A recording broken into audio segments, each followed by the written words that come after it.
Sinai নেওয়ার মালিক, হায়াতের মালিক, মওতের মালিক। সবাই বলুন হায়াতের মালিক কে, মওতের মালিক কে, খাবারের মালিক কে, হাসাবার মালিক কে, কাঁদাবার মালিক কে, সব কিছুর মালিক কে? আল্লাহ রাব্বুল আলামিন। ইন্নাল্লাহা আলা কুল্লি শাইইন কাদির। সব কিছুই উপরে তিনি ক্ষমতাবান, যা খুশি তাই তিনি করেন। এ হচ্ছে আল্লাহর সৃষ্টি। সবকিছু আল্লাহ সৃষ্টি করেছেন। বরং কাফের বেঈমান যারা অস্বীকার করে আল্লাহ রাব্বুল আলামিন, সেই মানুষেরাই বুঝতে পারে না। বরং মানুষ যা কিছু তৈরি করেছে তা সবই আল্লাহর বানানো জিনিস, তার থেকেই করেছে। কথাটা বুঝে আসে না?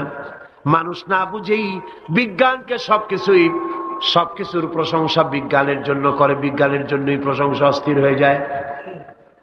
যেমন ধরুন, রাজশাহী বিশ্ববিদ্যালয়ে আপনার ছেলে পড়ে, 6 মাস টাকা পয়সা পায় না, ধার খরচ করিয়া তার 6টা মাস চালায়।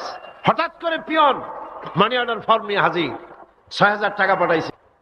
টাকাগুলি নিয়ে সই করে পিয়নের কদমবুসি করে যে, বাবাজি এতদিন পরে টাকা নিয়ে আসছেন, আপনার প্রতি আল্লাহ রহম করুন।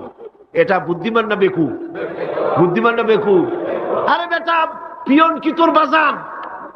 টাকাকে পাঠিয়েছে, বাবা পাঠিয়েছে, প্রশংসা তার কর।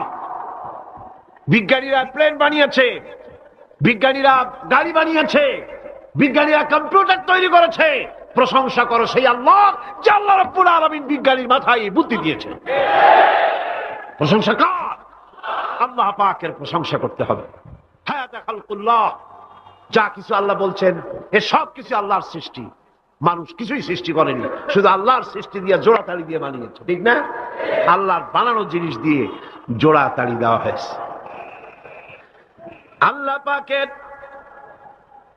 সৃষ্টি তো দূরের কথা, আল্লাহকেই মানতে চায় না। কি বলে? বলে আনসিন ইজ নাথিং। শুনছেন কথা? আনসিন ইজ নাথিং, যা দেখা যায় না তা কিছুই না, মানি না।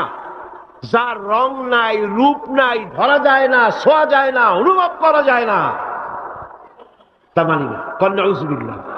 এই কথা দিয়ে তারা আল্লাহরে অস্বীকার করতে চায়। অথচ এই ভদ্রলোকেরা মাধ্যাকর্ষণ না দেখেই বিশ্বাস করে মাধ্যাকর্ষণ আছে, ঠিক কিনা? এই ভদ্রলোকেরা বিদ্যুতের শক্তি দেখেই, বিদ্যুৎকেও দেখে।